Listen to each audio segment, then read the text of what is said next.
Cypress, the counterintelligence podcast, hosted by IXN Solutions, the company you turn to for corporate counterintelligence expertise and creators of 351X.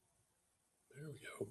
And we're live. Welcome to Cypress, connecting the CI and insider threat enterprise. Ryan Rambo, episode number 2. Before we get started in introducing our guests, I have one important question. Oh, Lord. What are you drinking? I am drinking Angel's Envy. Now, it's a special bottle. My mother actually gave it to me as a present. And it's funny enough, she asked me, she said, "Hey, son, do you drink bourbon?" I was like, "What?" That's a dumb question. So, yes, I am drinking Angel's Envy bourbon with a little splash of water beside. What about you? What are you drinking? Hey, good choice. I had a visitor this week. I don't know if our audience can guess who that was, but they brought me a bottle of Brothers Bonded. So I am drinking that. Thank you, Mr. Rambo. Well, speaking of special guests, I had the wonderful opportunity to travel to San Antonio this past week, and I'd been there many, many years ago, 22 years ago. In fact, brought a guy in from Afghanistan who had got burnt. And BAMC, Brooks Army Medical Center, is the big burn unit for the United States Army and I think for the government as a whole. And so I traveled back with him, and not a great experience, not a great time at BAMC. But that was my first exposure to San Antonio. And now going back 22 years later, what a totally different experience. I mean, I got to see the Riverwalk and see the town, and I had dinner with a very special couple. I think it was Wednesday night, Jeremy? I think it was, Tuesday or Wednesday. The days all run together, Ryan. They really do. But you introduced me to a place that I'd never even heard of before. It's called the Pearl. And what a fantastic place. What a great story, too. Former brewery, now kind of an eatery. It's rather posh. It's really a cool place. The food, the drinks, we can vouch for the old fashions. They were awesome. The company was way better, though. To finally meet Liz, to get to hang out with you, Ryan, and talk about the way forward for Cypress or CI Press. Really awesome dinner. Yeah, it was great. To get an opportunity to meet Elika and hear her story, just fantastic. I mean, it was just a great evening, and it ranks right up there as one of the best. But so thank you again. Yeah, so gracious to come down and visit with us and really do some face-to-face discussion. I think we solved every world problem over that year. But I'm not here to talk about that. We're not here to talk about the way I'm so excited. I don't want to steal any thunder, but I'm so excited about our guest on this episode. It's going to be a highlight. So I'll turn it over to you, Jeremy. Please do some introductions. I will do. I am excited as well, Ryan. I think you've been looking forward to this for some time and super excited. I had the absolute pleasure and honor to sit down with our guests this last week. And boy, legends are made by this individual. I'm really excited to introduce Terry Bullard, retired 1-star for the Air Force within OSI. And Terry, thank you for taking the time this afternoon. Ryan and I are so excited you're going to tell your story of why you chose the Air Force. And mind you, you're talking to 2 Army bubbas. So, we're going to have to keep that in mind when you're telling your story here. So I will tell you, Terry, Jeremy, absolutely. Right. I am, I thought about that coming in. So we're going to have some fun with that too, I think. Absolutely. Yeah. I'm really looking forward to, as I'm sure our audience is, just to hearing your story, Terry. I don't believe you've told it yet. And, I find it fascinating doing the reading your bio online, getting to know you last week. And boy, there's so much to share. And as we connect the enterprise with what we're trying to do with our podcast, there's no one better postured out there to tell your story, provide some advice, recommendations, mentorship, and the whole gamut of, the path that you chose and knowledge that you can impart on the future force as they look to try to protect government and non-government entities. So without further ado, Terry, welcome. Well, gosh, hey, Jeremy, Ryan, well, let me start with you've set me up for failure because, man, now I feel like I really got to perform. But seriously, guys, what an honor it is, to be here with both of you. And like I've communicated to both of you before, I am so glad that you have started this initiative. we've chatted about the importance of talking about counterintelligence, the demystifying of our art, of our skill set, and what a time it is for our nation to do exactly that. So just thank you for the opportunity to be here, and thank you, for what you're doing, and thank you both for your years of service and dedication and time. I've had the opportunity to peruse some of the great things that you guys have done as well, and it's inspiring. All service kidding aside, I love it when we bring our services together, and we've had the opportunity to do that in some really challenging locations over the years. And so great to be with fellow CI professionals, even if you are Army. So love you both, man. Ryan said I have to start at the beginning, and I won't start us all the way at the beginning. I know these programs don't want to run on forever, but so you kind of asked the first question, Jeremy, and that was what led me to the Air Force. That's right. And honestly, it was in my junior high and high school, they only offered one ROTC program, and that was Air Force ROTC. And there, we had great retired members of the teaching staff cadre there.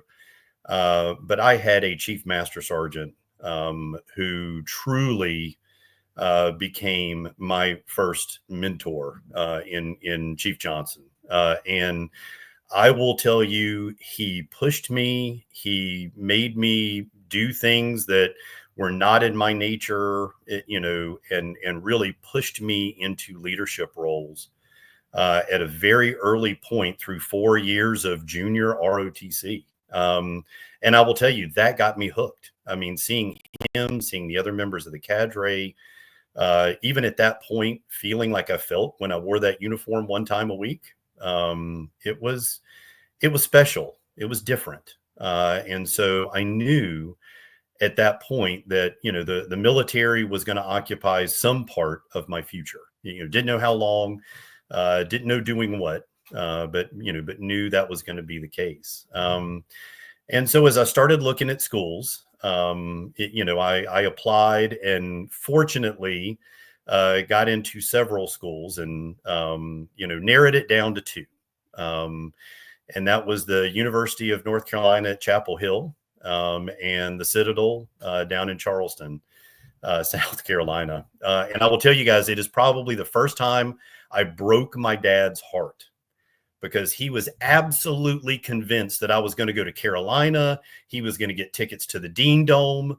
We were going to be at the basketball games every weekend, and he just saw me, living this life at college that, he never had the opportunity to, my mom never had the opportunity to. And then, I went down and did a visit at Citadel, and that was it. And I found it, and it was wonderful, absolutely wonderful. And when I came back and told my dad, he looked at me like I was a crazy man. It totally lost it. Are you crazy? Have you not read the book Lords of Discipline? Did we not watch the movie together? You want to go do that? You've seen what's been written about it.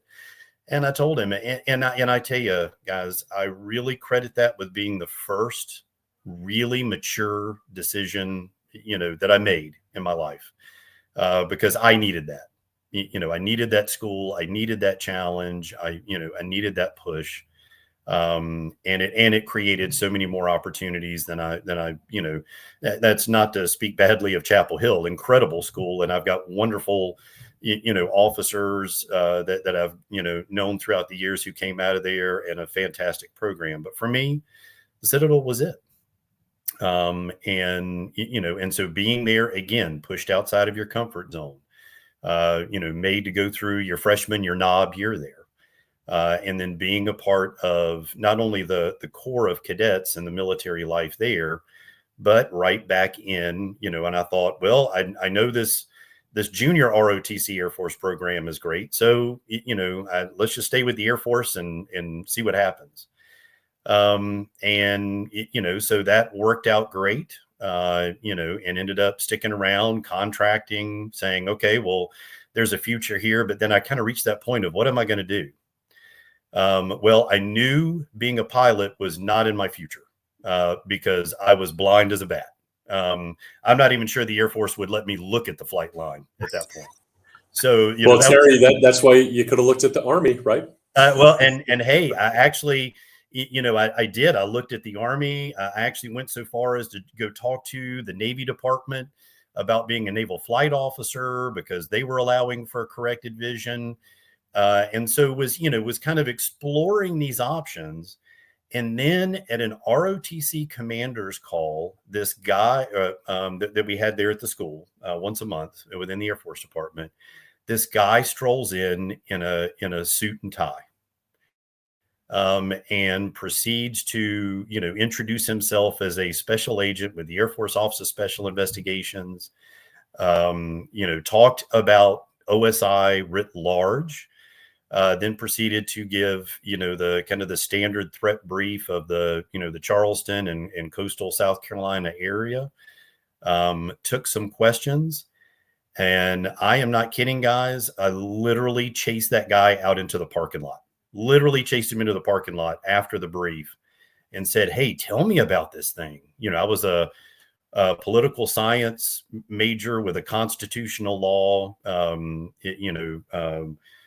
direction in that program. And I had never heard of this before. And then I, talked to him out in the parking lot. I just remember being jazzed that night when I got back to the barracks and going, this is it. I found it. This is what I want to go do for my Air Force commitment and give this a shot. So the next day, went up to the Air Force Department, went to see my professor of aerospace studies, the colonel that ran the program. Tremendous guy.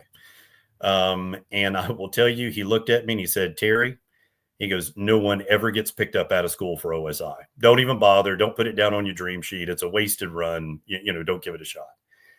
And I was just devastated, right? I was, brokenhearted. And so slowly but surely, I wore him down. I just pestered him.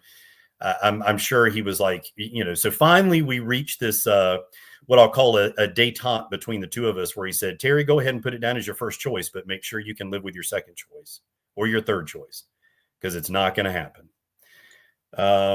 And so I, right before graduation, the stars aligned. I guess maybe OSI was hurting for people that year. I don't know, but excuse me. I will tell you, we found out that I got picked up for the program. And I mean, you just talk about being thrilled, was so excited.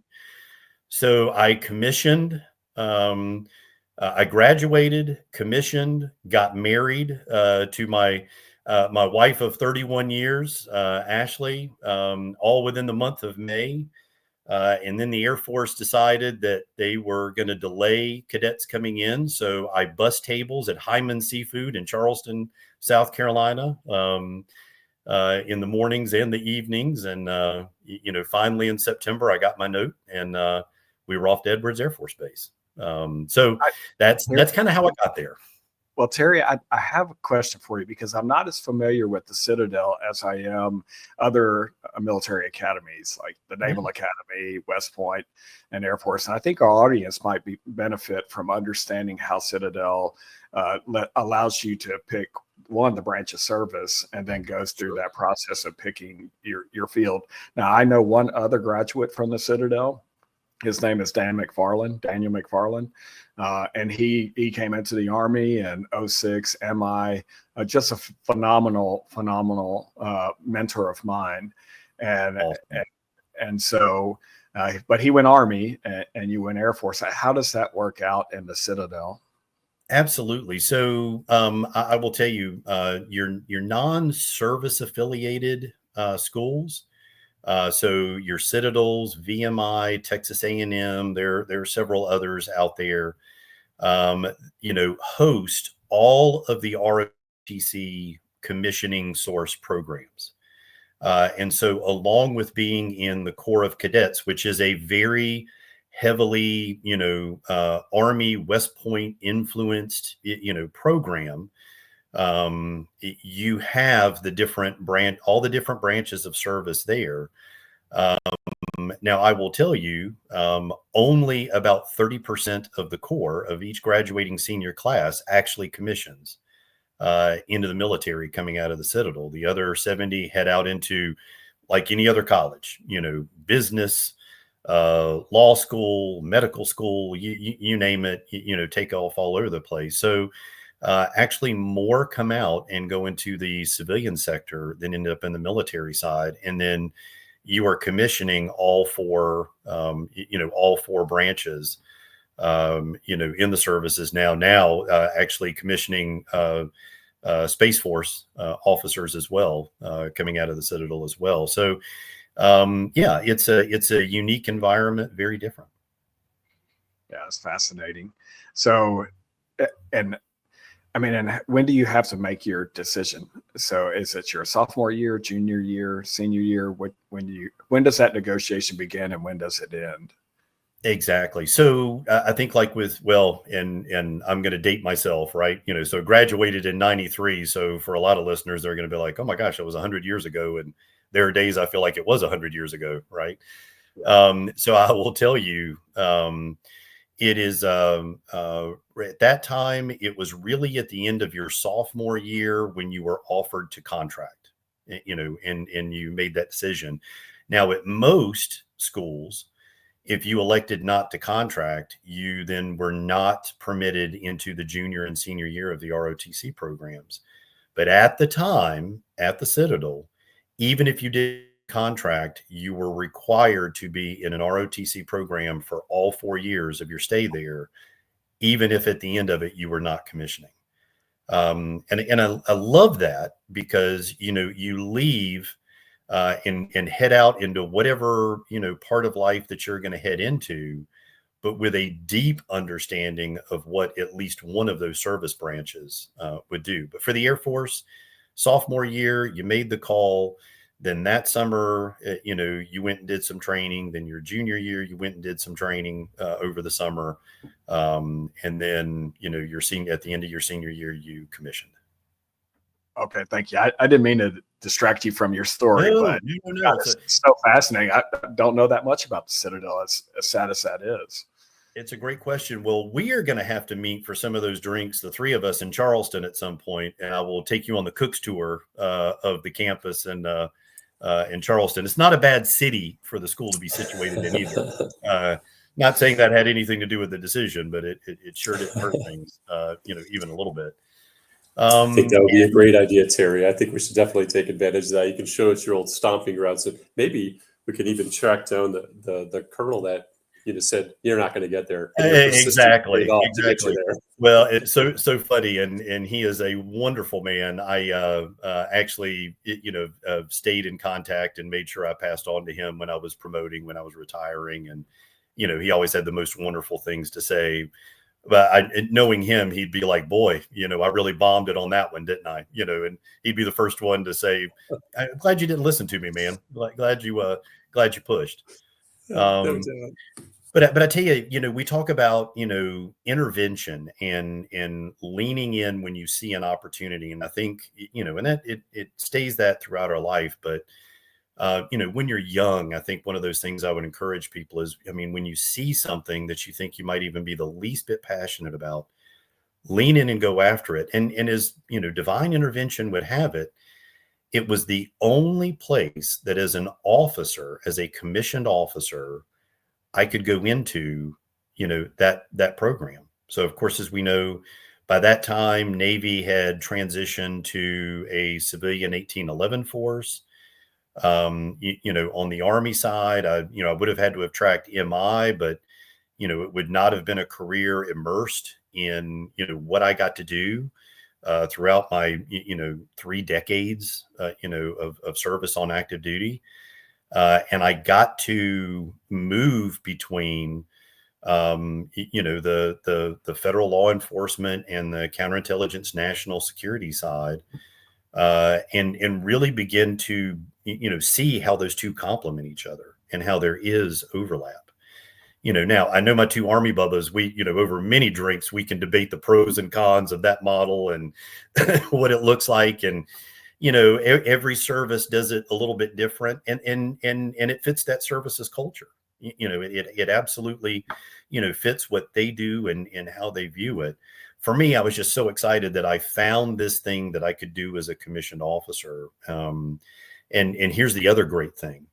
Very few things as an officer coming into the Air Force do you get to do the exact same job as your enlisted agent counterpart and your civilian agent counterpart.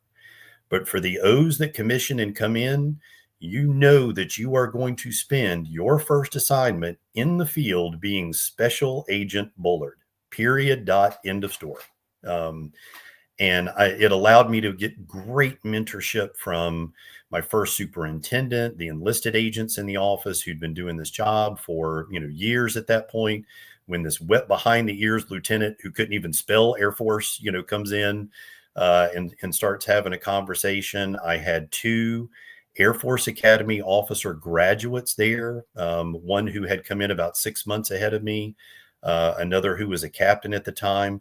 So I had these tremendous, peer mentors that I would say absolutely raised me and, told me when I was screwing it up and, and fixed it. And I love the fact that I got to do that, I got to do the job that everybody else did. That parlayed into my second assignment at Barksdale, where I was the, and I'm doing air quotes here, director of operation, right? Which means I was supervising a few agents, but I was still running cases myself. I was helping them run cases. And I was still Special Agent Bullard, and going after that. And so, I loved that. And there are only about 2 or 3, jobs in the Air Force specialty codes, on the special operations side and, a few other very, very niche career fields where you all go through the same training. So at that time, it was the OSI Academy at Bolling Air Force Base, which is now, of course, moved down to FLETC and utilizes that, entry, which is fantastic. But, I sat in a classroom and I sat in a seminar room and did defensive tactics and, went to the range and did all the things that my enlisted colleagues and other officer cross trainee colleagues were doing, and the civilian agents, all at the same school, learning the same thing. And I have met officers who could lead in any forum, in any place, in any spot, and be incredible. They just, they're just born with it. I think for me, I needed that doing the job before I had to lead in it, and doing it at the most basic tactical level. As we say, sit in surveillance, at 2 a.m. in the morning, or being in an emergency room, on a case at 2 a.m. in the morning. Those experiences just absolutely, I think, fueled the rest of, my career and my time. Hey, so Terry, what a great model, I'll say. CI, I like to say, is a contact sport. And Ryan and I, as retired warrant officers, we can appreciate when, somebody like yourself, you mastered the craft early on. You mastered the craft so much you actually led the whole enterprise, which I think is an astounding model for any executive or any service out there, to truly understand what it's like to sit in a car, to pull surveillance, to run an investigation, and what the wickets are for an investigative plan all the way up through prosecution or putting an operation together. Truly appreciate the Air Force does it that way. To be a true master of the craft, you have to do the craft. And to lead the enterprise like that, I hope the other executors kind of take that model and learn from it. And I loved it. I mean, and selfishly, Jeremy, I would say, I loved it. And my first base was this, counterintelligence mecca. It was Edwards Air Force Base out in the Mojave Desert, home of the Air Force Test Pilot School. And, some of the things that were just coming out of the black world and being tested and evaluated there. So, what a great place to, write my first IAR. What a great place to, kind of get involved in my, my first covering agent program was actually for the 117 squadron that had just come out of the dark side and was out at Palmdale at Plant 42. And so that was the first unit I got to ingrain in as a defensive, CI agent, and work there. And then, do the, foreign visits, things like, all the things we grow up doing, as CI professionals, but in this, place where Chuck Yeager broke the sound barrier and, test pilot after test pilot, fame was out there. And of course, at the time, some of the most cutting edge technology that the Air Force was working with, and still the case today, was out there. And, so it was a great place for me to be able to grow up on that side of the house. My two officer mentors, were really working that side and let me come along and mentored me on that side. And then I had a great superintendent on the violent crime side, who really mentored me and taught me, what it was to run violent crime cases and drug operations and those type things. And so, and taught me the basics of the investigative mindset and skill set, and just how you apply that in the authorities that you do it under, governing perhaps how you do it, but that same basic, never be satisfied with not, with the answer that you have, always push, always look for more. And I think that's an interesting difference and distinction between the Army and the Air Force OSI. So even at a very young age in your career, maybe not young in age at the time, but you were working both sides of the house. So you were working CRIM and CI cases kind of simultaneously. And that's the Army doesn't do it that way. And I just wonder which one did you like the best? That is so hard, and Ryan, it's funny. I get that question a lot, and we really, so most might not know this, but when the Army, when the Army and the Air Force, not split, but, made their decision to, say air power needs its own thing, right? It didn't take long for the Air Force to figure out that, we needed our own CID, we needed our own investigative branch. And who did we go to for that? We actually direct commissioned a senior FBI agent to come over into the Air Force, and found what would become the Air Force Office of Special Investigations. And so no mistake that that FBI CRIM fraud counterintelligence DNA was directly injected into us at the very beginning. And in fact, if you read our history, lots of early battles, because the senior officers who had come over from the Army said, "Hey, wait a minute, we split this stuff up. We have two different tracks." And he dug his heels in, held his ground, and fought as a colonel, fought with a lot of 3 and 4 stars to say, "No, trust me, this is the model you want. This is what you want to pursue." And at the end of the day, convince the Secretary of the Air Force that was the right way to go, and then built our structure to make sure that we were part of the service, but also independent as well, so that the command influence, was certainly it's always alluded to, but I will tell you is just not a thing. Period.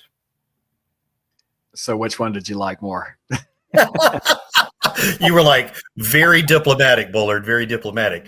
I tell you, Ryan, it really depended on where I was in the experience that I had. So I had a very, very horrific, tragic, violent crime case while I was at Edwards, and I'll put a pin in that for a second. When I was at the OSI Academy, I was going to be a counterintelligence spy dropping in behind lines. I wanted to be that airborne operator. I wanted to go as deep and black as I could. I'd watched every movie, of course, and knew that was the real world, right? So that's what I was working on. And in fact, at the academy, I was completely enamored, and that love for counterintelligence, never left me and stayed in there. But this one case in working with, so in OSI, we have forensic science consultants. So officers who we send to specialize in forensic sciences. In this one case, very tragic, and involved a lot. It was a very heavily forensic laden case that included child forensic interviewing, some of the first use of very sensitive DNA testing that was just coming about at the time. Hairs, fibers, fingerprints, bite mark evidence. It was all present in this case. And luckily we got a over 40-year conviction for this individual, which it was absolutely warranted in the case. But I ended up working very closely with the forensic science consultant in that, who, became another mentor, another person who, Paul Tingle, who unfortunately we've lost. He's passed on, but was one of the first people to say, you could do this, and really kind of lit my fire behind it. And so I ended up, it took me 3 times applying and 2 times being told no, until finally, I think on my 3rd application, they were like, would y'all, for the love of, all that is holy, please just let Bullard go, or he'll keep applying and I'll keep having to read his paperwork, which was probably shoddily written anyway.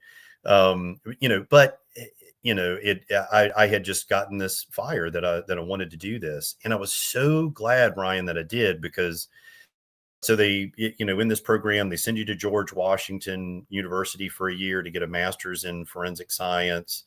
You do a forensic medicine fellowship with the Armed Forces Institute of Pathology. Every week I was at the Baltimore Medical Examiner's office in the autopsy suites, working cases, doing that kind of work. And then after I left, went to Miami-Dade for blood spatter, crime scene reconstruction, went to Chicago for another 2 weeks to work with the MEs and the medical examiners in the morning and the investigators at night. And then, got assigned to work in a regional construct, the worst of the worst cases, that were happening out there. But here's the thing, Ryan, what I loved about it is I was in a detachment with case officers. And, it didn't take long for them to walk down the hallway and go, hey, if we wanted to get DNA off of an envelope or a piece of paper, could we do that? And I'm like, heck yeah, absolutely. If we wanted to pull fingerprints off of this particular item, could we do that? You better believe you can. And so, it showed me that, this specialty, could be applied in the economic crime side and the violent crime, but absolutely had a home in the counterintelligence investigations and operational world as well. And so it was a lot of fun to be able to, work with those case officers and provide recommendations on, hey, when they get back, make sure that you preserve the document in this way, make sure it's taken in that we do that work. So, so I loved it because I got to continue to work in that discipline. So Ryan, I hate to not answer your question. I loved every single one of them that I did. But it really depended at what point in my career that you talked to me and what I was doing at the time. And so for our listeners, that's a wrap.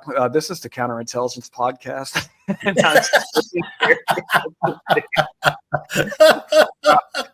Fired. No, great. And you're absolutely right. I mean, I did not know that about your background with forensics. That's completely fascinating. And I'll tell you, counterintelligence, counterespionage, counterterrorism investigations, tons of forensics. People don't think about it, but it is absolutely a critical tool that we have available to us to put spies and terrorists behind bars. So I did not mean to sidetrack you, but I had to ask that question just to see where you Absolutely. Well, and I tell you, and then, we fast forward to post 9/11, we fast forward to, command in Europe, and multiple trips into the desert and employing our counterintelligence work in support of force protection and what that became in Iraq and Afghanistan. that really became my focus, my passion. And then as I became a senior leader in the command, the thing where I, always loved my violent crime work. Sorry, Ryan, wrong podcast, but always loved that, but saw counterintelligence for what it did in the battlefield, in Iraq and Afghanistan. And then as soon as 2018 rolled around, all that, that big change in the national security strategy, and our guidance and what we were going to do. I mean, the light bulb just came on and said, okay, game on. We are back into this traditional state on state actor, counterintelligence at scale, with adversaries who, are just as professional as we are, truly playing chess and I would say go, as well. But truly playing that. And even then, I don't think I had a real idea for just how challenging the scope would be, and what we were doing. But thank goodness we had some really smart people in OSI kind of look at that very early in that national security strategy and say, okay, we got to go from second to fourth gear in the CI mission now. Take the lessons from Iraq and Afghanistan, but now employ them on a global scale. And so I'd like, that's such a good, go ahead. I'd like to backtrack just for a minute, because we talked about Edwards. You went there, and then the next assignment was Barksdale, which is a strategic kind of assignment. And the time frame I assume for that was around 2000, September 11th, that you were at Barksdale. I'm just trying to do the math on. So actually, well, and this was back in the day when we were moving officers about every 2 years. So actually, I was doing out of Barksdale. I was doing my first deployment into the Middle East in Saudi Arabia when I got a phone call going, "Hey, the OSI commander thinks you're ready to be a DETCO. And what do you think about being a DETCO detachment commander?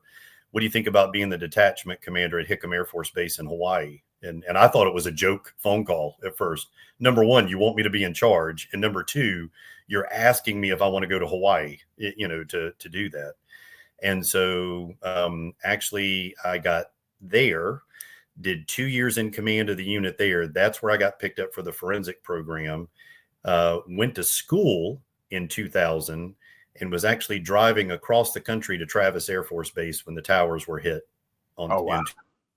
So, yeah, that was the one thing about OSI and the Air Force. They pack a lot in, on you early in your career back in the day.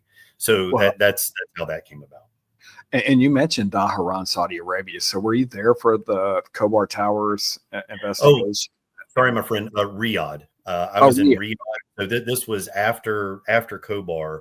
So it was actually 6 months as the director of operations. So had both the collections mission and had the surveillance detection team working movements off base, because we had pretty routine movements between Prince Sultan Air Base, Escon Village, into Riyadh itself for meetings, doing some of the protective service mission that we're also charged with, which I will always argue is inherently counterintelligence. I mean, it's literally in the definition, the DoD definition of what we do. But was doing that mission set as well, all in Saudi Arabia. So for first hitch was a 6-month run. It's fascinating. That's so much jammed into such a very short period of time for a young agent too. And my wife thought so too, Ryan. Absolutely. She was like, when does this ride slow down a little bit? Yeah, I bet 31 years ago, she was like, good Lord, I don't know if I can handle this or not.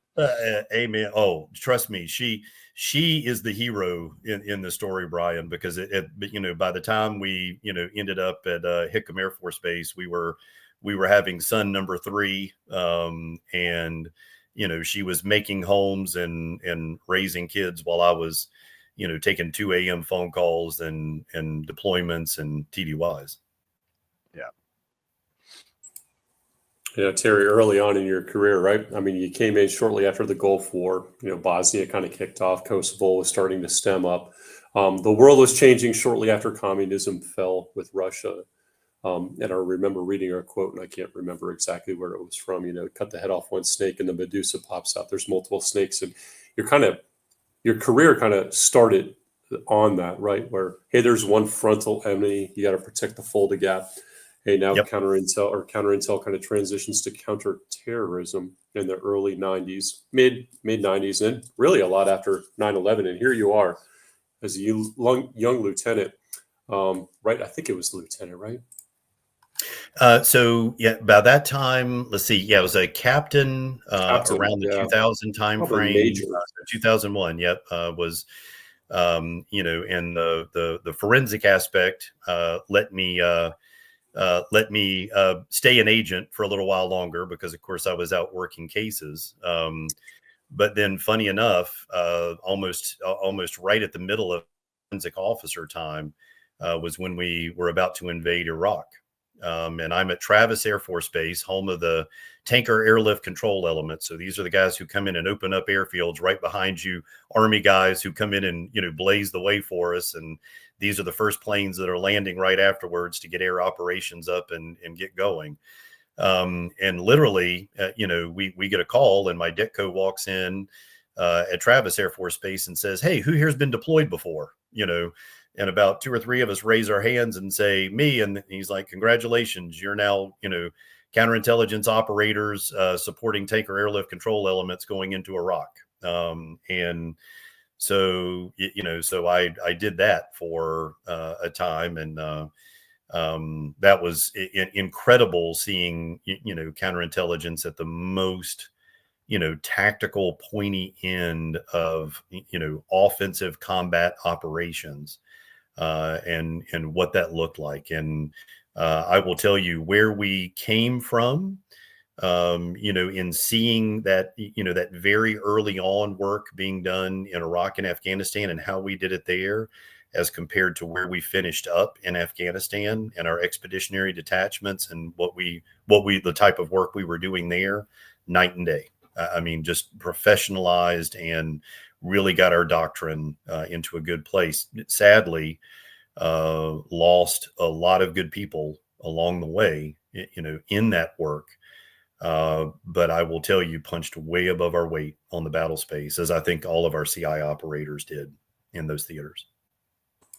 Yeah, the ability and the drive and the passion people had out in the theater, really adapting to counter that terroristic threat. That has been amazing. I mean, I saw that downrange as well. And Yes. It's pretty exciting. Not exciting 9/11 happened, but exciting at a career time, right? Here you are, a mid-grade major soon to be, or a mid-grade Yep. captain soon to be major. And all of a sudden the world is not right.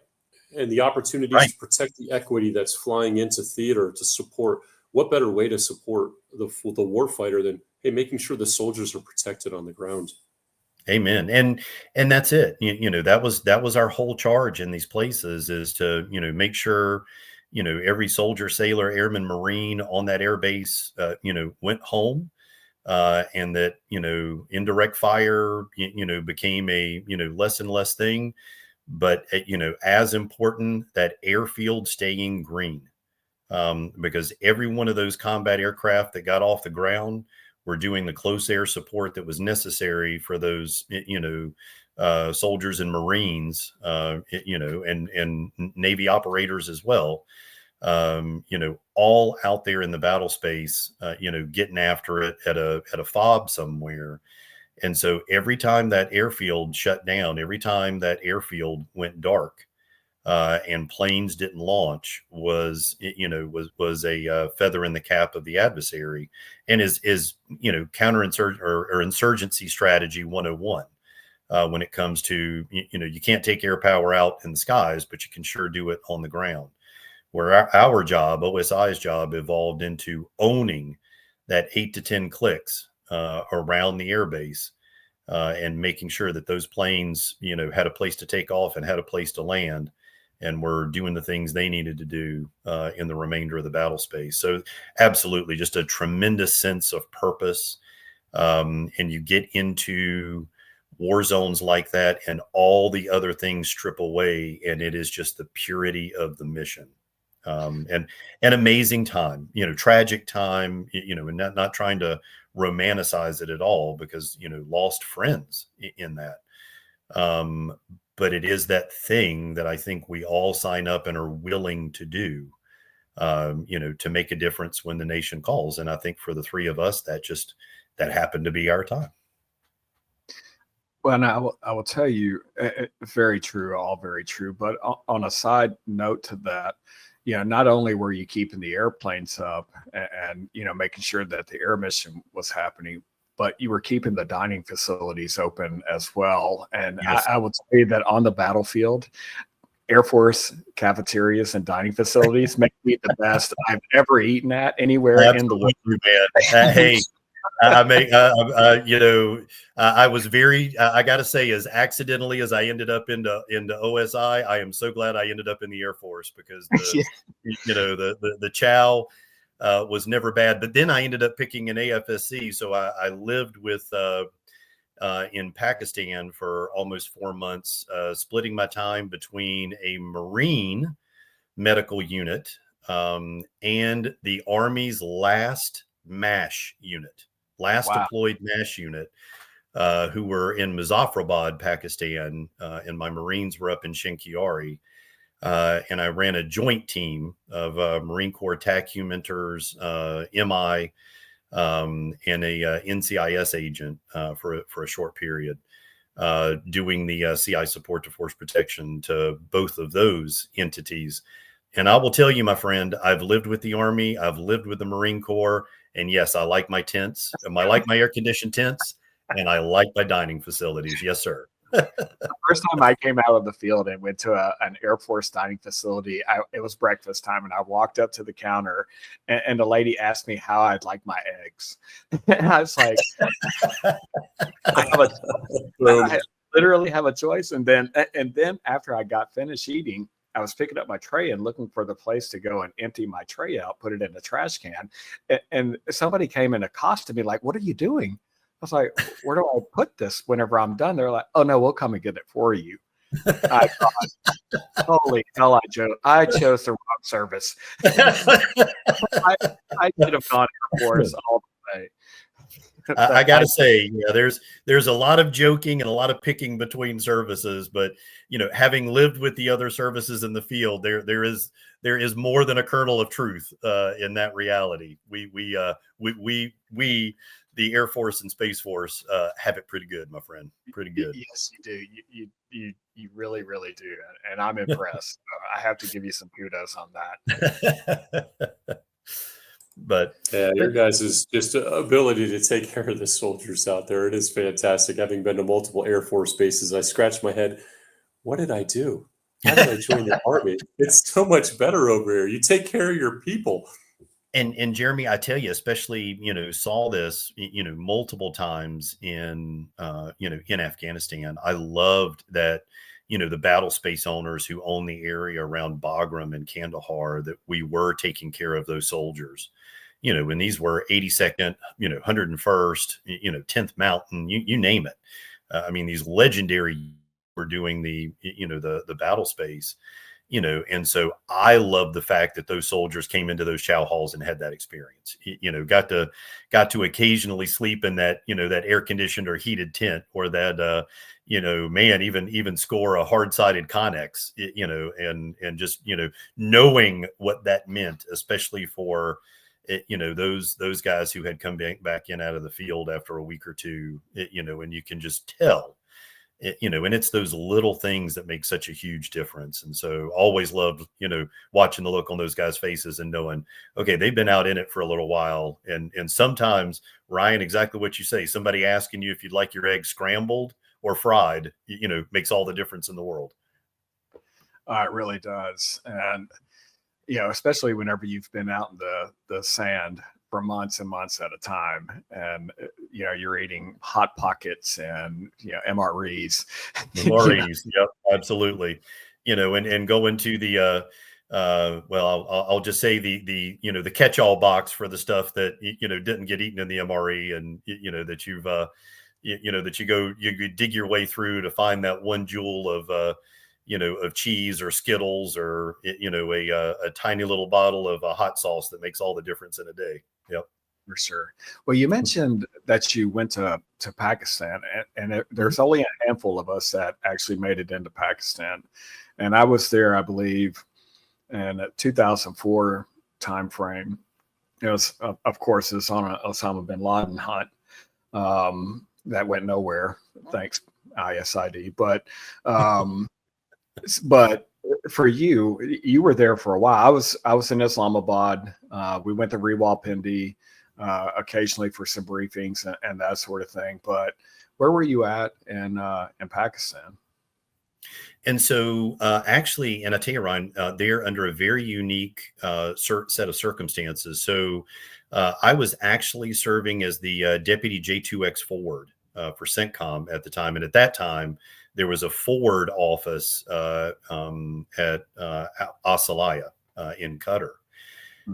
And my boss comes into me one day and goes, "Hey, don't know if you heard, but there was a horrific earthquake in Pakistan, that had just occurred."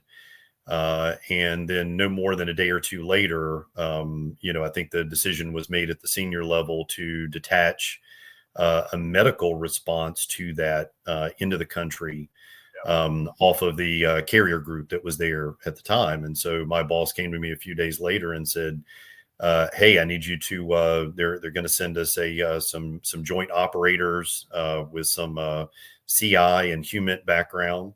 The NCIS agent afloat's going to come in off the boat and meet you guys there.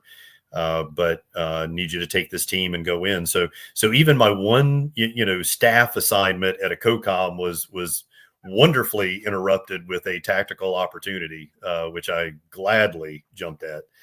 And so bounced around. Of course, we were headquartered out of the embassy in Islamabad, but spent the vast majority of my time between Shinkiari, which is kind of at the foot of the Northwest Frontier Province, and Muzaffarabad, which is on the Kashmir, on the Pakistan side of the Kashmiri border. And so the Army actually set up in Muzaffarabad and worked the medical response and disaster relief out of that area. And the Marines went up to the foot of the Northwest Frontier Province and worked the villages and areas up in that area. And so my team was kind of spread between those two. So, I had the command position. So I was bouncing between those locations. And then we would come in to debrief, of course, at the embassy, get loaded up with new collection requirements and head back out again. And of course, engage with the admiral who was running the humanitarian relief at the time. So that was my context. I have the shame of driving and actually stopping for a while right at the Pakistani military school that I think was all of about like 3 or 4 clicks from where they ended up finding Osama bin Laden. So Ryan, not sure if I was close at the time or not, but had no idea, wasn't my mission. But when, of course, when the story rolled out on that years later, I was like, oh my gosh, man, I drove right down that highway between the two of them more than one time. It was an amazing time, amazing opportunity. Yeah. And what time frame was that? Is that late 2003, early 2004? That was 2004, 2005 time frame. I had like 20,000, 30,000. It was. I mean, we would, and of course, what we were doing was the recon for the medical teams, to come in, establish liaison with the Pakistani military, Pakistani police who were working that area, engage with the other NGOs to, pick up as much threat information as we could, and then of course come back and brief the command element of the Army or Marine Corps unit that was considering deploying into that area to, to do that medical support. But you're absolutely right. I mean, the loss of life, the injuries, and the total devastation to walk into a village and just see every structure pancaked, and to know that in every one of those structures were families, were men, women, and children. And it was tough, but the relief that we brought was well worth it, and hopefully changed a mind or two. And here we are fighting a war in two different theaters. And you have that natural disaster. There was the tsunami that hit Thailand and Indonesia, and we're supporting those relief efforts. I mean, so many things were being jammed in to the United States military at the time. And we were catching it from all directions. I think it just speaks to the diversity and the wide range of missions that the U.S. military supports on a day-to-day basis. You never know what you're going to find yourself doing one day to the next. Exactly. And it's one thing, right? You sit around, and I had, wonderful colleagues and friends who, tried to plan their career to the minute, and as I think as you get older and more senior, you tell folks, hey, absolutely have a plan, but know that is going to change. And when an opportunity, comes along your way, whether you've done it 10 times or never done it before, if someone comes and puts their finger in your chest and say, we think you're the person for this job, seize it, go do it. And you're outside of your comfort zone, sometimes, pushing your craft in a direction that maybe it's never been pushed before. But it's those things that I think when I'm finally done and sitting on the front porch in my rocking chair, those are the things. It's never the staff packages. It's never the, meetings at the Pentagon. It's not those things that you think back on. It's those opportunities that, truly made it, worthwhile. It's pretty awesome, Terry. You started telling your story with Chief Master Sergeant Johnson and pushing you to your limits. And here you are now talking about you pushing people to their limits. Truly, he had an impact. And I would agree with you, right? I mean, to get outside your comfort zone, CI is a contact sport. You have to get out there and have to engage, have to critically think to protect the equities out there. So that's an awesome piece of advice for our listeners out there. Get outside your comfort zone. And know that, and I see it today, it's the innovators in our craft. It's the people who are in the meeting, who hear the threat being discussed, who hear the adversary's avenue of approach, being developed. And if we're not in that room and we're not thinking creatively and not thinking, what CI would bring to this, then that team is missing an awesome capability. And so, that I truly enjoyed seeing that. Jeremy, I mean, you hit it. I came in on the heels of the Cold War, ended up in, counterterrorism, find ourselves right back in state-on-state actors again. And while counterintelligence was bigger and then leaner and, used against different adversaries, there was never a time that we were out of business. We were always in business and always necessary and critical. We're just those quiet professionals that not many, until they become very senior in their organizations, realize just what's happening on that front. Yeah, that is so well said, right? Yeah, it's funny. I think about the movie. I believe it was Spy Game, right? And Al Pacino, kind of his quote: "Our failures are known, our successes are not." And I truly do believe in counterintelligence. When we arrest a spy, it's a great success. But why were they able to be spying for so long? Should be the number one question. How do we not catch them sooner? And in counterintelligence, man. Let me tell you, you have to be an expert. You have to be persistent, and it's a lot to fend off. And that's it. And to realize, Jeremy, that and you're right. I've read several works where you have to get used to going down many dry holes, or in many cases proving that that's not the case. That espionage is not the issue in this. That hey, maybe there's a criminal behavior, maybe there's an unprofessional behavior, maybe there's something else, but it's not the case.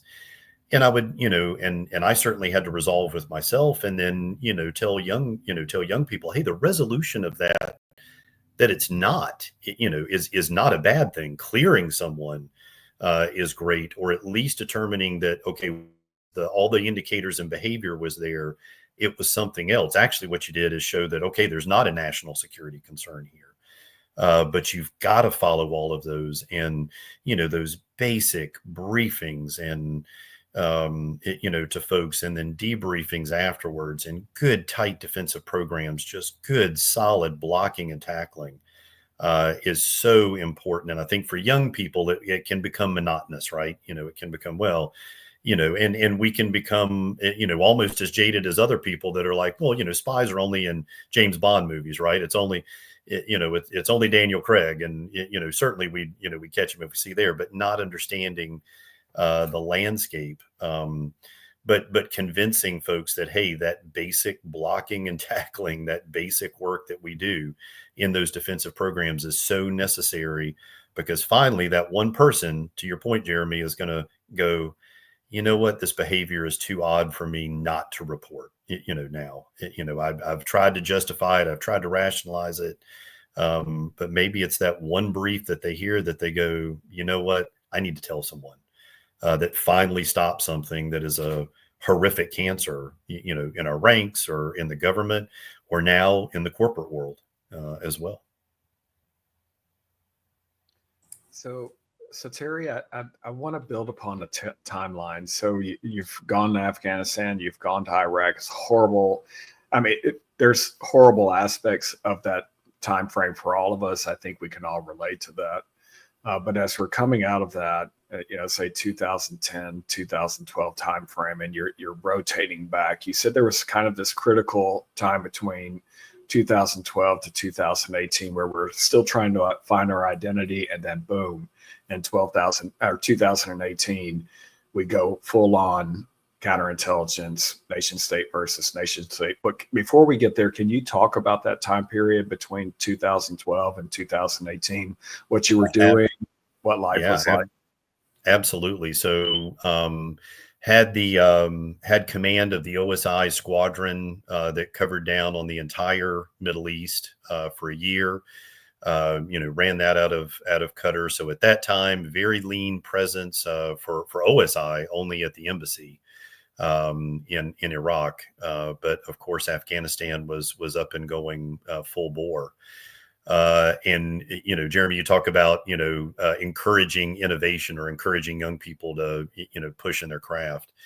That's where when I allude to how basic things were in, 2001, 2003, how CI operations were being conducted, but I would argue in a very dangerous way. As was, and not out of negligence, just because it was that phase of the war. But I had, these great leaders in the field who are making these, great innovative recommendations on, if we just had this, if we just had this.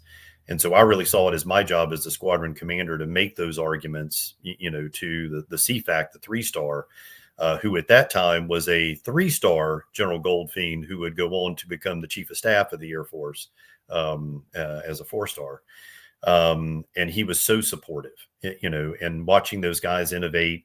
It's the first time that we ever had OSI expeditionary detachments actually receive contracted dedicated air. And so we had our own, unmanned aerial vehicles out there doing overwatch of our missions, doing pattern of life work before we went to a source meet. Doing that type of work. And then, of course, post-recovery type work. We had embedded signals intelligence right there in the expeditionary detachments, doing direct support to counterintelligence operations with nothing between them and the detachment commander, but the door to the T-skiff. And so to see what it had grown to, and how we had innovated, and how we were operating, and what we were able to bring to the battle space owners as far as target packages, it was just incredible to see. But then Ryan, I left at that point, and then actually went up to OSI Region 2, which was the wing level that was responsible for, at that time, well, the Region 2 still is. So it services Air Combat Command, but it is responsible for all the Air Combat Command bases in the United States.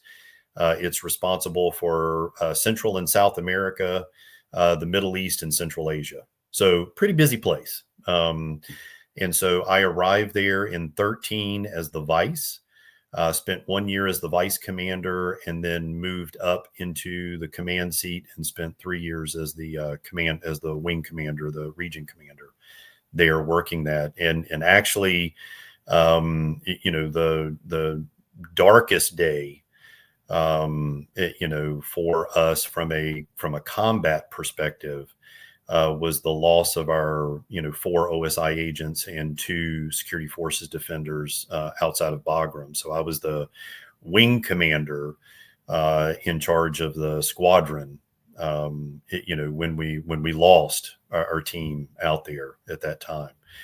And so just this this earth-shattering time of realizing that as we were drawing down in Afghanistan, the adversary was coming closer and closer to the bases with more capability.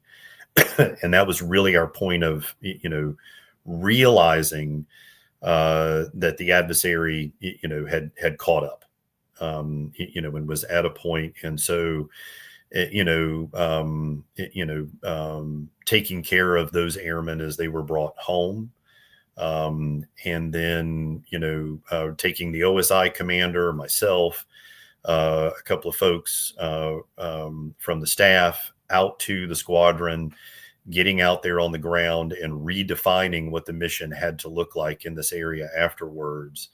It was both heartbreaking, but yet rewarding, and telling ourselves we wanted no more losses between now and the drawdown there. And thank goodness that was the case.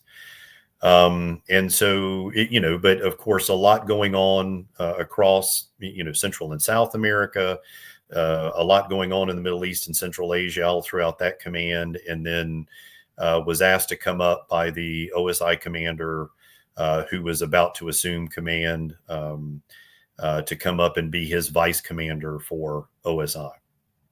And so went to Quantico and did 2 years there as the vice commander. And Ryan, that kind of brings us right up to, I was sitting in that chair when the, hot off the press comes this national security strategy that I think all of us in the profession, it wasn't shocking, but it was liberating to see senior leaders finally acknowledge that and say, and for us to be able to say, okay, now we need to start thinking about counterintelligence, with the lessons of the past, but knowing it won't be perfect.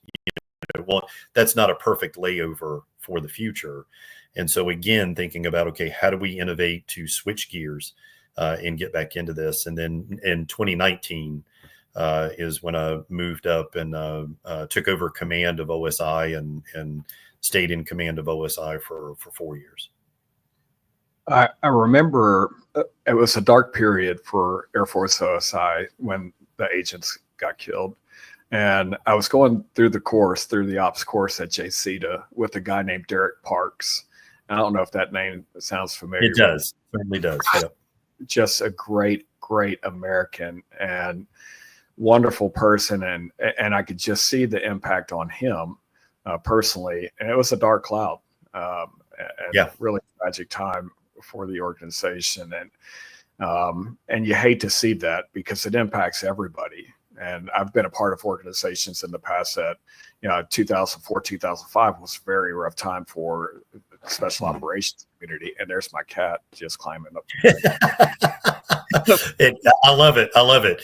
And I can tell, leaned in and listening closely. So that's good. Yeah. And it takes a lot of leadership. And for you to be not only in charge of, everything that you were in charge of in the United States and then South America, and then also to be dealing with this at that time, I could just imagine how difficult it was for you being that guy, the one guy that everybody's looking at to lead them out of this storm. And so Obviously, it happened. And it's a great compliment to you. It's a great compliment to your staff and other leaders within the organization. So I just want to say thank you and kudos to you for that. I know that was a tremendous lift for what you did. And Ryan, I tell you, I mean, it's the other thing that we are there for, right? Any one of us could have been in that village. Any one of us could have, been on that mission. The people who were on there or on our, Hall of Remembrance, which is right outside of the command section, there at the headquarters. And so you see their pictures every day, and so I walked by, of Orderbruggen, the detachment commander who was out with her unit that day, and was killed on that mission, and look at the other agents and look at our defenders and our agents and defenders who were hurt as part of that as well, and think this is the difference. This is what makes us a great country. This is, and the number of people who stood up right after that to say, I'm here if you need me to go take somebody's place. If I need to step up, if I need to get out there, there was not a person that wouldn't do that. And then the tremendous leadership of our OSI commander at the time, Keith Givens, his staff, the leaders at Central Command, the leaders in ACC. You're right, Ryan. It's just, nobody wants to be in that situation. But when you are, to really see these incredible leaders all around you demonstrate what you knew was there, but then when you get to see it, it is just amazing, absolutely amazing. And to see the load that these senior leaders can carry, truly an honor to be around them. It is definitely an honor.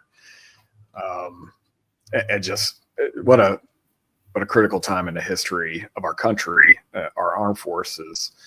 We've got the greatest people serving in our military. So hands down, there's no doubt about it.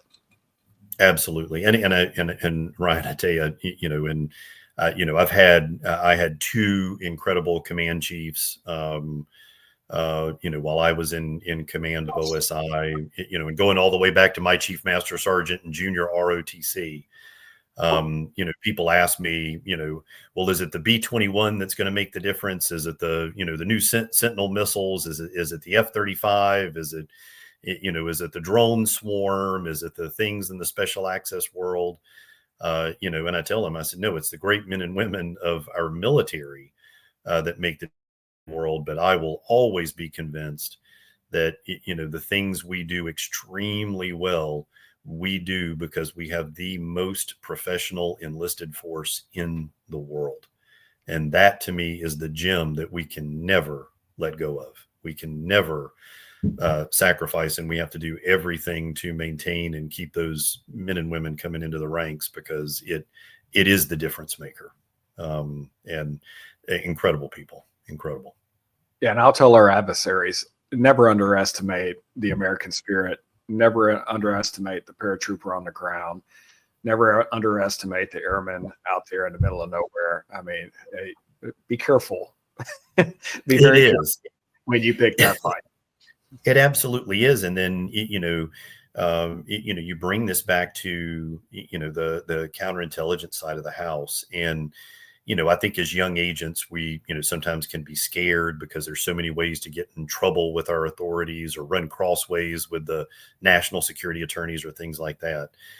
But I will tell you, one of the things we just emphasized after 2018 is we have got to innovate in the space. And I will, myself and the senior leaders in the command will take the lumps when we get it wrong. And I'm not talking, obvious violations of civil liberties or, obvious issues like that. But we are going to innovate and get into some different spaces we've not been in before, maybe make some people in those spaces uncomfortable because they've never seen counterintelligence in that space before. But we're going to make ourselves known. We're going to get in there and, we're going to educate them. Because really I saw that as, it wasn't the failure of those people to invite us to the meeting. It was our failure not to educate them on why we should be there and throw elbows to get into that planning session, to be there. So yeah, Terry, that's such a great point, Terry, right? 2018 happens and, our focus for the previous 17 years was on the Middle East. And, the counterterrorism fight, the insurgent fight, the low grade ability of these individuals to affect like a counterintelligence or intelligence program. And 2018 happens. The National Defense Strategy says, you know what? The U.S. is no longer a homeland for a sanctuary, right? We're in trouble. We need to do something. The adversary's been operating. We've turned a blind eye because our focus has been in the Middle East. And here you are. You come back to this environment and transitioning from really that CT fight back to a foreign adversary who's trained a LISCO type of environment, an MDO type of environment. It warms my heart to hear you say, as a senior leader at the time in the Air Force, technology is going to make that happen. So when you transition, when that order comes out, the homeland is no longer a sanctuary. What are you thinking? What are you doing to help modernize the force? So I tell you, Jeremy, it's funny because I found out in 2018 that I had been selected, and then of course it's a long process to come up. But part of that process is interviewing for the job. It's not just a foregone conclusion. So when I found out I had come out on the list, and initially said, "Really, guys? Okay, who's pulling my leg? Really, on the list? Okay." Then I went to what I've told many people was the most nerve-wracking job interview that I have ever had, which was the chief sitting in the Secretary of the Air Force's office at her conference table with the Chief of Staff of the Air Force on my right and the Secretary of the Air Force on my left. And I'll tell you, Jeremy, they too, of course, had read that strategic guidance.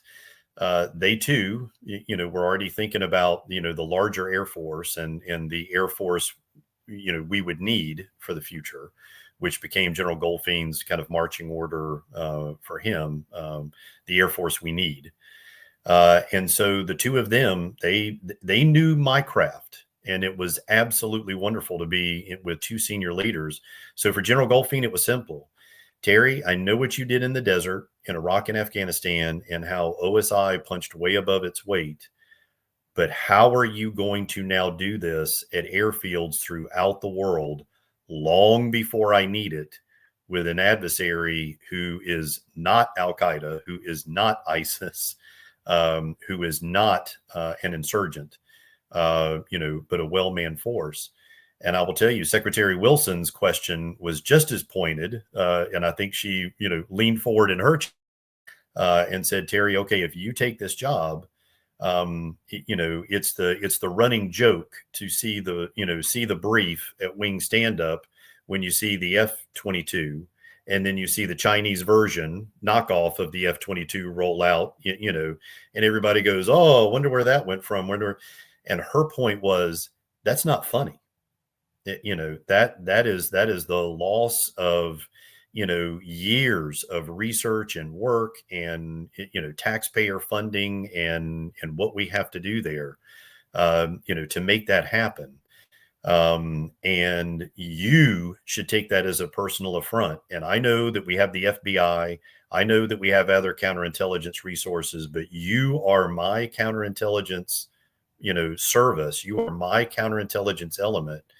If you get this job, what are you going to do, to stop this and remold? So I will tell you, Jeremy, I had my marching orders coming out of that job interview. Luckily, had some thoughts that got me through the interview and, got me the job. But they were absolutely right. We had to move counterintelligence and OSI support to counterintelligence to fit the Air Force's agile combat employment model. The initial way we thought that we would fight on a global scale. And then we had to stop thinking about doing technology protection once it got to the base. We had to move out from the bases and start building national security detachments at places like Silicon Valley, Austin, Texas, Arliss in Maryland, Colorado, New York. Moving to the places of research and development, of, acquisition at the pointiest end of the spear, academia, SAP production. How are we going to grow our support to special access programs and keeping those things in this now even more hostile environment? domestically, to uncover those programs and what they do and what they hide. And then I was blessed with great secretaries of the Air Force, in succession. Was blessed with two tremendous chiefs of staff of the Air Force, and General Goldfein and General Brown, and two incredible inspector generals, in General Saeed, and then General Davis, who absolutely got it when we brought our OSI We Need strategy to the table in 2019 and said, we want to do all of these things for you, but here is the resource bill we're going to need to pay to get ourselves back to where we were during the Cold War. And I tell you guys, it is wonderful to have the most senior leaders in the department say, you know what, Terry, you're right. We're going to get you these things, and then defend those decisions all the way through successive years of palm decisions when it's really easy for those resources to be grabbed and sent somewhere else. All I had to do was pick up the phone and call the inspector general, and he'd say, hang on a minute, Terry, and go absolutely find whoever thought they were going to pull those resources off of that palm process and say, put them back on. Or you and I can go have a conversation with the Secretary of the Air Force. And so that made my life really easy. So we ended up growing OSI by about 30% to get ourselves back postured to where we needed to be well before we were needed, and working in the spaces that the new national security strategy dictated. And I think that's always the challenge. Oh, I'm sorry, Jeremy, but that's always the challenge, right? What metrics are we using to justify requesting additional resources and that additional spend? And it's just, did you use it from an adversarial standpoint? Like, hey, these are all the things that we're doing and all the responsibilities that we have? Or were you doing from a cost estimate of, if this is compromised, this is how much it's going to cost the United States government? And I think it's a very interesting approach either way. But it's very hard to justify requesting those additional resources without the good metrics that go along with it. It is, Ryan, and luckily we had some very early studies, in the 17, 18 timeframe. I think at the earliest point where people were catching on to the loss of IP. We had those examples of the F-22 and then the Chinese version of the the F-22, right? We had these things, and then we had some great visionary leaders who understood that could not continue. That could not be the case with what they saw coming up in that world. But I'll tell you, Ryan, and I think this is another lesson for counterintelligence senior leaders, is we can't wait for outside of counterintelligence to figure out how we fit in the pointy end of things. We as counterintelligence professionals and as senior professionals have to get in that room and have to explain to them, this is why you want me to build these national security detachments. This is why you want me to be at the point of acquisition, not waiting until it gets to an Air Force flight line. That's too late. General Goldfein telling me, hey, Terry, I love what you do in Iraq and Afghanistan. Love what you guys did in Iraq and Afghanistan. Now I want that globally. Being able to say, sir, I absolutely get it. I've read the doctrine on agile combat employment. I understand what that's going to look like in the Pacific and Europe. What you can't do is give me those resources, 6 months before the kickoff of any conflict. You can't surge me in resources 2 months before the kickoff of that conflict. I have to train the cadre to be performing at a level, because we know the counterintelligence professional, isn't grown overnight. Like every other profession, you come out of your basic school, and Jeremy, exactly to your point, it's a contact sport. I got to get out there, break glass, make mistakes, do these things, and be exposed in this area. But then I've got to be in these places where you need me, because we're also a human business. As powerful as we are in cyber, as powerful as we are in all these different domains, at the end of the day, we are a human endeavor. We are a relationship driven business, whether that's the relationships of our colleagues around us, our partners and allies that we're working with, in some cases, the adversary we're working against. But we are a human business. And so I can't be there 6 months before for the first time and be effective. If I can be there years before you need me, if I'm going in and out of these places and I'm building those relationships and building trust and doing these things long before you need me, that's the thing. And I was blessed to have senior leaders who said, you know what, Terry, you're right. You're absolutely right. So Ryan, to your point, I think it was absolutely a little bit of all of those things. Do you really want to have the billions of dollars we put into the B-21 completely evaporate and they roll out their version of it before we do? Do you really want the plans for, the Sentinel missile system compromised, before they get out there? The answer to that, of course, from every senior leader's aspect is no. But to put it into the context of, their struggles, what they're doing, get ourselves into the warfighting doctrine they are developing, they are doing, I think gave us the most mileage, because I think they were like, you know what, these OSI guys get it. They know they've got to run these violent crime cases. They know they've got to run these economic crime cases. We absolutely have to do that to keep the force from eating itself up from within. But they get our warfighter challenges and concerns and are bringing solutions at the earliest point. And what they're saying rings true. But then, Ryan, also to your point, is beginning to show return on investment, which is we are an instant gratification society, right? So being able to show some of those earliest contacts and some of those earliest relationships and how they potentially influenced positively in an exercise, or developed a piece of information that fulfilled, an intelligence requirement that, no one else would have been postured to do, even with all the exquisite things we have running around the world right now. Being able to bring those back to senior leaders and saying, thank you for the investment. Let me give you an example of what it did. Yeah, Terry, you're really ahead of your time when I think about 2018 and 2019. And really, I think it ties back into you mastering the craft as a young agent, if you will, having the ability to go out and just do counterintelligence. And then as you rose up through the ranks and became the leader of the organization, 2018 and 2019, you had the foresight and the leadership to really move forward to look at, the Air Force's protection, where, we roll out a new air platform and China doesn't have something that looks very similar. So a lot of credit to do that, to get the Air Force, the executor, to say, you know what, we need to look at things a little bit different. When we are in the acquisition process, it's often too late by then. Where is this research being conducted? Who's involved in the research? Where are we sourcing the materials?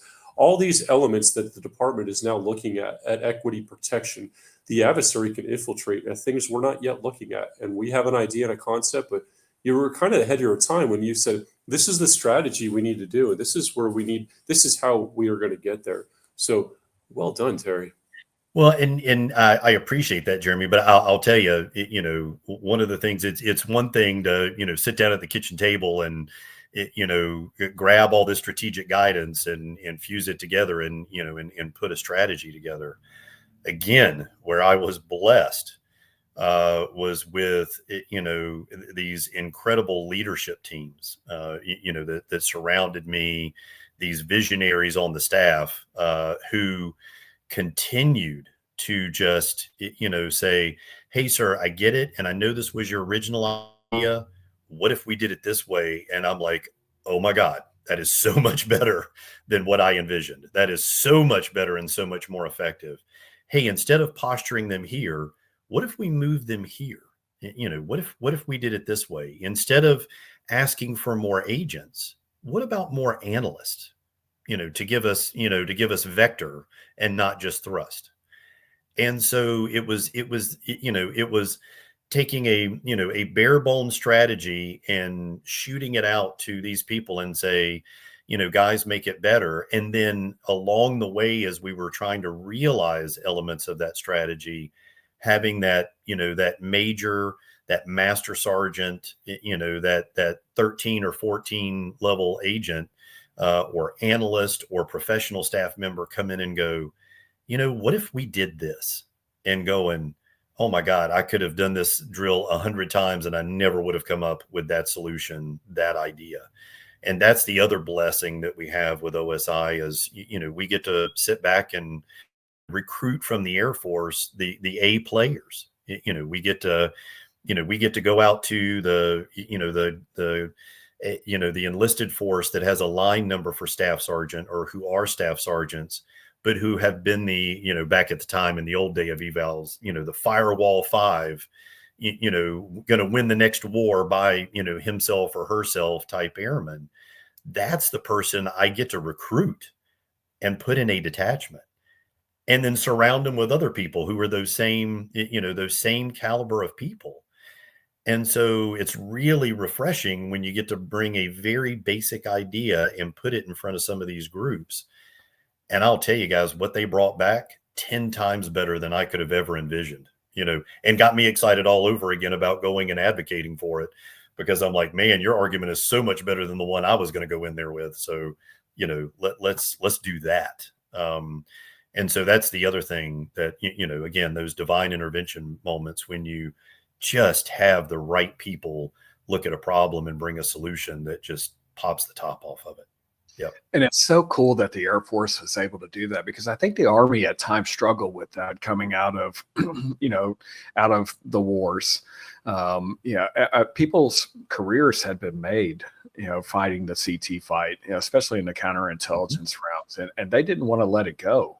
I even remember 2013 to 2016 timeframe. It's like, we're going to, in my small little team of 10 people or 8 people or whatever, we're going to do counter espionage. And there was resistance to that. They're like, hey, whoa, what are you doing? Slow down, high speed. You need to get back here and go bust terrorists. That's the fight that we're in right now. But, being able to move a force, it takes leadership. It takes, from up high all the way down to say, hey, we're turning the boat. We're turning the chapter, or however you want to describe it, but we're moving on from this thing, and we've got to address the other. And it's not it's not flipping a switch. And I want to make sure that we get that out there, because it's a very difficult thing to turn the whole bureaucracy into 100%. You're right. 20 years of building TTP, of building careers. And I don't care who you are, how elite you are, how wonderful you are. Change is hard. It always is. And, and I had more than one person say, General Bullard, if you do this, it's going to fundamentally change the organization. It's taken us down a dangerous path. It's, we're going to get too big, and we're going to lose our specialness, or we're spending too much time getting too close to the Air Force, and are we going to lose our autonomy in that? And Ryan, I don't say that to cast rocks at those folks, because it was absolutely, in fact, I loved having naysayers in the room. I loved having, those senior NCOs and retired NCOs and retired O's who would pull me aside and go, Terry, are you sure about this? And more than one night, I went home going, oh, okay. Am I pushing too hard? Am I driving too much change? And then some people who gently said, hey, sir, instead of trying to do this in 2 years, maybe we try to do this in 4. Maybe we try to do this in a way that doesn't crash the system while you're trying to, adjust it. And so you're right, Ryan. That same resistance, that same is there. Some of that is healthy and good. But when you're right, when you finally make your argument and get to the point where you say, okay, we're not doing it just because we don't want to do it, or because we think we've defined ourselves in this one way and that will always be the way it is for the future. Well, now you're trapped in dogma, and you're going to find yourself irrelevant really, really quick. And so that's always what I came back to is, am I relevant to the Secretary of the Air Force and the Chief of Staff of the Air Force? If I am, awesome. Hit the gas. Let's do it. fail forward, fail fast, break some glass, pick yourself up, dust yourself off, and do it. If I'm irrelevant, then I failed, flat out. I want to hear the rest of your story as it wraps up in your career, but I want us to go back to this thought as it applies to the corporate environment, because I think we're kind of catching ourselves in that same kind of quicksand moment where maybe we have to rethink of a new way, a new direction. But I don't want to get there yet. I think it's a little bit early. I think we still got to finish up your career, but I want to go back to that thought and revisit that from a corporate standpoint. Absolutely. And Ryan, I mean, so important because that is the other part of what we've got there. But no, I had, this incredible journey surrounded by the most special people, for 4 years in that leadership job, who took a chance on me, took a risk, realized sometimes, thought, okay, he's a crazy man, but we're going to go ahead and try it anyway, because he said so. But then took it, made it theirs, made it better. And then Ryan, what I think any leader who leaves an organization that they've grown up in and absolutely love, the one insurance policy that I had, and the reason that I could really be happy on my day of retirement, was I got to turn it over to leaders who were far better than me, who were just these tremendous, leaders who, Jeremy, to your point, had grown up in the command, had thrown elbows, been agents, done that work, and, had the honor of being in the room with them during these discussions and these decisions. And so to see them, now I look at it 18 months later and I'm like, wow, keep rocking, guys. You didn't just polish it and put lipstick on it. You've really taken it to the next level, in doing the cutting edge things we had hoped.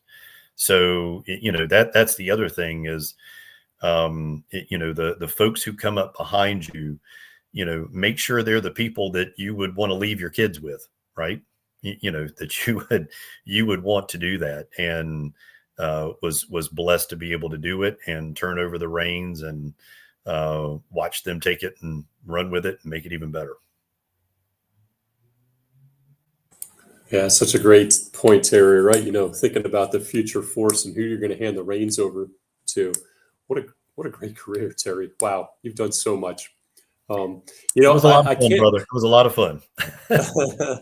I have a lot. I want to share something, but I want to do it after this question. I can't help but notice this very fancy shirt you have on called Three Gimbals. That's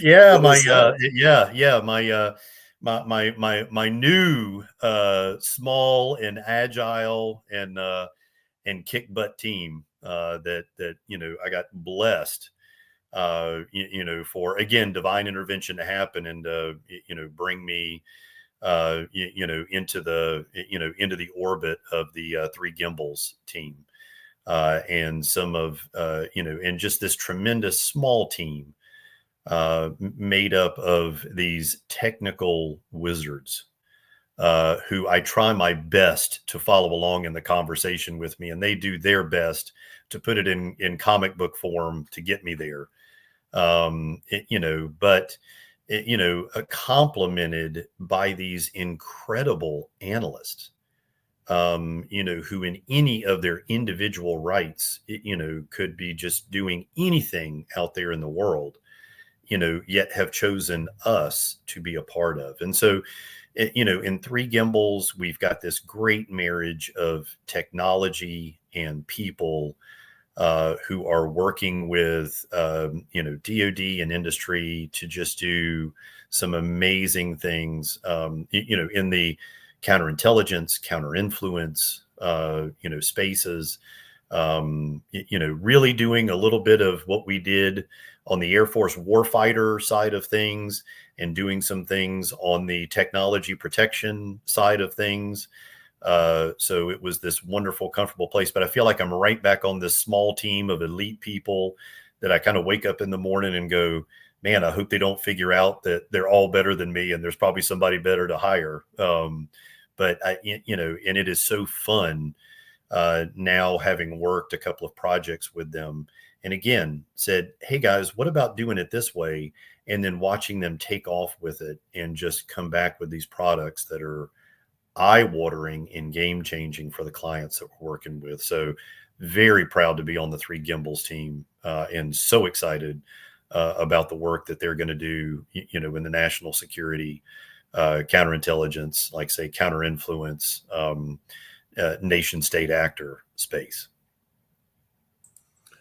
Yeah, I know the Three Gimbals team well, and you chose correctly, Terry. With Oh all my the gosh, yeah. various, all the options out there, you're retiring one star, you're leaving the Air Force. How did you settle on Three Gimbals? I mean, great choice, by the way. How Yeah, did it all yeah. come to No. fruition? Well, I tell you, Jeremy, there were several things. So when I left active duty, of course, as a GO, you've got your 1 year cooling off period, right? Can't go back and do anything with the department. So I did some independent consulting for a while, and I loved it. Truly enjoyed it. But I tell you, I missed being on a team. I knew I would miss being on a team. I had no idea how much I would miss it. And so ended up doing, getting asked to do a little bit of consulting work with Three Gimbals, specifically by our CEO, Terry Dias. And man, I did a little bit of that consulting, and I'm like, okay, I just got to tell him, I want to be on your team, man. I want to be on this, on this squad. And you're right. I mean, there was always the opportunity to go back to DC, to jump in the Defense Industrial Base. I've got some colleagues and friends who are doing such critical work in that space. But for me, one of the things, after doing 30 years of military service, and at that point, dragging 6 kids, and a wife who should have cashed me in about 20 times over, all over the world, is, I wanted to frame our life in their mindset. So, we end up on this, little bitty farm in South Carolina, and my wife is back into horseback riding. My kids are being homeschooled. And here along comes this company that says, hey, not only do you have the opportunity to give again, not only do you have the opportunity to step back into making a difference for your country, but we want you to do that, as we do with all of our employees, with a great work-life balance. And I was sold. Someone in the interview that brought up family before I did. This is a team I want to be on. This is a place that I went in. Don't get me wrong. We play hard. We work hard. We play hard. We get after it. We take some very unique problems and do some amazing things with it. But it is at a pace that, I can now enjoy watching my younger kids grow up in a way that I didn't get the chance sometimes to do with my older kids. And so, so it was this great mix of mission and being cared about, and having, a team that I could care about and just enjoy being a part of. There's something to be said about our tribe of people, if you will, right? We are a special breed of people. And I truly agree. As I transitioned to retirement, my friends transitioned to retirement, a lot of them went off to the corporate world. They were making a lot of money. And they kept coming back to the same thing. I miss my tribe of people. I just want to be with an organization that gets after problem sets, that makes an impact, that leverages technology to make the department better, faster, stronger, and more lethal. And it always tied back to tribe of people. Yeah, And absolutely. Terry, that sounds like what you found at Three Gimbals. That is fantastic. It really is. And I mean, even if it, folks that haven't come from, the CI community or the special operations community, it's folks who've been analysts in incredible agencies. It's younger, bright and talented people, accompanied by old people like me, who have learned through bumping into that wall, 7 or 8 times, and knocking around. But again, I find myself on this truly experience and background diverse environment, getting to, work problems of that are dynamic and relevant. And I give a shout out to all of my friends who are working in the defense industrial base, who are working in these, up and coming tech companies doing their security. Thank God we have them, and thank God they are there and doing, and whatever they're getting paid, I think they should get twice that, for what they do. Amen. For me, I needed to be able, I wanted to do every bit of that, but I wanted to be able to do it from South Carolina, and do it with a team that would enjoy my special brand of schizophrenic approach of, I got to have something new. I got to have something different to work on today. And this is absolutely the team to do it with. Love them and love what they're doing. I love it, Terry. I have one question before I let Ryan chime in. Right, you've seen really the kind of the department transition, and specifically the Air Force. You look back in the '90s when you first joined your career path through OSI, up through 2011, and all the way up through Pakistan, all the way up through the Middle East, working up at the UK, and then transitioning to be a commander. As technology has changed and the digital age is now well beyond us, how do you think CI has transitioned or transformed, and how can we leverage technology to help if we can at all? So I tell you, I'll take several different tracks on that, Jeremy. First, once again, just as we argued, CI's unique set of authorities, the international norms of espionage among nation states, again, makes us incredibly relevant in this new age, in this digital age, in this cyber age. And I tell you, I got to watch this as OSI, Cyber Command, the other sister services started to really explore, what does it mean to utilize counterintelligence authorities in the cyber domain? What does that look like? What is counterespionage? What is, the spy versus spy piece, look like in the cyber domain? And in reality, it is powerful. The attack that's coming at us, while different than in human form or in paper form, a newspaper, a document, a planted story, people that have to come over and, live amongst us, yet, try to message and do those things. Every bit of that has changed. And so we as counterintelligence professionals have to change. And there was a lot of, again, Ryan, to your point, there was resistance. There was concern of, ooh, well, what if we do this and we start World War III, right? What if we do this and we do that? And again, I don't look on those senior leaders as, being impediments or roadblocks or frustrating. They are absolutely well-intentioned and brilliant people asking very important questions. It was on us to explain how we could do this and how it wouldn't do those things, and go back and question ourselves, might we do these things in this area? And I'm sorry, I'm talking in riddles, but right, we're beginning to skirt the classified area.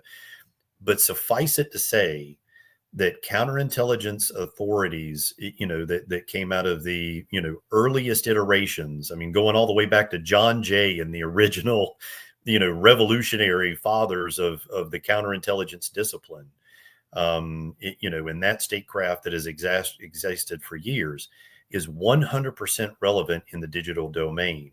But it's up to us to innovate and figure out, the how of it, and figure out the new TTPs.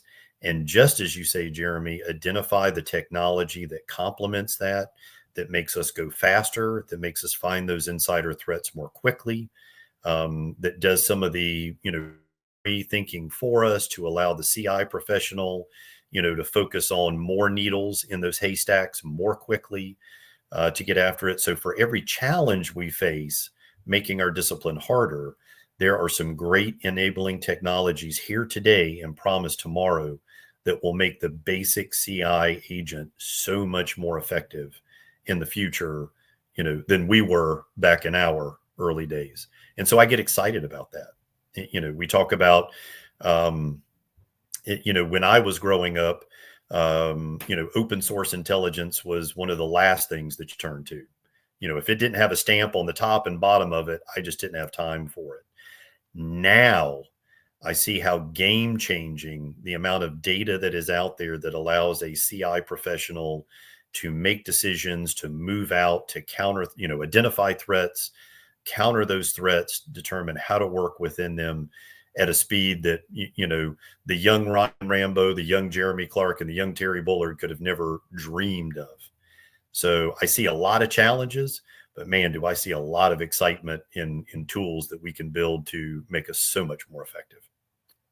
I think every OSINT analyst that hears that comment is going to be doing backflips over the next couple of days. I hope so. I hope so. So I made a post about OSINT on LinkedIn, and oh my God, I had like 20,000 people reach out to me in 2 days. they were so happy to give some love. So, well, and that's it, but it's crazy. So we just attended a fantastic. So my alma mater, the Citadel, just had their first of what they intend to be annual open source intelligence conferences. And so it was an opportunity to be, and got to be there to moderate a panel for OSINT use in law enforcement, but to be there to talk about how we're doing. And I tell you, Ryan, one thing stuck with me, and that was one of the IC professionals standing up and saying, right now, if you look across the IC at our holdings, over 20% is now OSINT. And that is and on the government side, less than 1% of the analytical cadre actually doing it. And so it tells me that the government is getting this right. Don't replicate what the private sector can do for you quicker, faster, and in a more curtailed way than what we're doing on that front. Now, do we have some things, some problems challenges we're going to have to work through? Absolutely. Is it changing how we look? At intelligence collection and counterintelligence work and counterintelligence? Absolutely. 100%. But we can't let those challenges to work through stop us from realizing just how clear a picture and just how fast not only we can see it, but we can share it, not only amongst ourselves in the profession, but with our partners and allies as well, to be able to bring whatever it is to bear to, exploit or neutralize, that issue. So again, I just get excited all over again. I tell folks, man, if I could go back and be Lieutenant Bullard all over again, I'd do it in a heartbeat. Just some amazing times ahead. Well, some old silverback is going to tell you that, open source intelligence can't be verified. They're not recruited. They haven't been polygraphed. Exactly. Yeah. And those are my same silverbacks who think that it's a Google search, right? And think that, I went 2 layers deep on Google, and I found this, and so, but it can't be verified. Or I also read that Elvis is still alive, and that we have aliens in high places. So I kind of chuckle at that, and I have to freely admit, hey, in my young days, I was one of those folks too. When open source intelligence meant reading the newspaper, meant reading pamphlets and putting things together at an embassy to give a picture when half of it might have been propaganda. 100%. But those are the same senior folks that, just as we have to do with counterintelligence with those senior leaders, those are the same people I have to sit down and go, let me show you what a true open source intelligence member can produce. Let me show you just how powerful this product is. And then imagine if I give that to someone who has access to SIPR and JWICS and can combine those two. My God, it is just, it is incredibly exciting to see. And there are some OSINT products I've been handed that I say, how is this not classified? How is this not, that document? But I have a seat that most people don't, which is every day I get to sit and watch our OSINT team and the immense links that they go to prove and then quantify and qualify the intelligence they produce, just like their brothers and sisters on the IC side. You and I and Jeremy all grew up seeing things that had high confidence, medium confidence, and low confidence. I don't care what source it came from or what it had stamped at the top and bottom. OSINT's no different. And as long as it is done in a disciplined way with a professional staff, it gives some incredible insights. Incredible. It's Terry, as you look back on your career, you brought up earlier, I think you were a lieutenant or a captain, arming CI agents with SIGINT capability, having them as the direct support for operational security or kind of tradecraft protection or identification. And now we fast forward probably, 10, 15 years later, here we are having a similar conversation. It's not SIGINT. We've armed CI agents with SIGINT. That's a common practice anymore. And now it's to take it to the next step, the OSINT data that's in there. I truly believe beyond that, and maybe complementary to the OSINT capability, is that machine learning capability, right? Yes. Reducing that cognitive burden of an analyst and the data they'd have to filter through. And that could take them weeks, months, years often. That can be done in a matter of minutes. And I truly think our force out there, I wish I had this years ago is what I'm getting at, right? Absolutely. Force, amazing. Absolutely, brother. To give us the 80 to 90% lift, in hours to days instead of weeks or months. And you're right. There are so many things happening on, the machine learning, the large language model, modeling, automation, knowledge graphing. I'm just scratching the surface of all of this, and I love sitting and having these in-depth conversations of what it means. But it's the training of the system to find what's relevant, to grade out what is relevant, but then to take these massive data sets and bring you what is truly relevant in a way that a human being can absorb it. And that is just it is absolutely game changing. Well, Terry, I had some ridiculous questions about, your thoughts on George Smiley versus Elliot Ness, law enforcement. I'm not even going to go there. I don't want to go there. I don't want to waste your time. But we were having a very good conversation before we hit record about different approaches in an article that was written recently by a couple of gentlemen. And I think it's relevant. I want to give them credit for bringing up the discussion to demystifying counterintelligence, and just want to get your thoughts on the future of counterintelligence, both in government and the corporate space. And where do you see us fitting into the holistic security apparatus? Absolutely. And I tell you, Ryan, you and I talked about this, and, I saw it must have come through your feed at about the same time that it came through mine. And, I've long been, going to give a shout out to Calder Walton, who, out of Harvard, who's just done some amazing work on the history of, our discipline of intelligence gathering and espionage and, counterintelligence and counterespionage in that game and what it's looked like. He's got several great books that I would commend to any CI professional out there to take a look at. His most recent one, Spies, taking a look at, Russian intelligence as it butted up against Allied intelligence, going all the way back to pre-World War II and then bringing it all the way up to the current day. Just an amazing work. But he and Ryan, please help me with Greg's last name because I slaughter it. Greg Lebesky of Strider Technologies. Absolutely. Just a wonderful human. I was about to say, and Greg, shout out to you. I'm sorry, I wanted a professional to say your last name, so I did not slaughter it.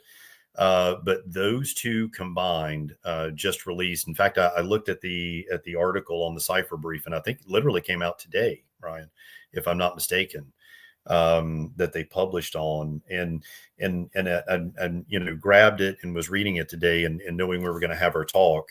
It really gets to, I think it brings our discussion to, which is an all of society approach to counterintelligence, and how we have truly reached that point that, you have counterintelligence professionals who have been telling senior decision leaders in the country, our elected leaders, our elected officials, our most senior military and government officials, telling corporate leadership, for many years now, that we are under assault, we are under attack.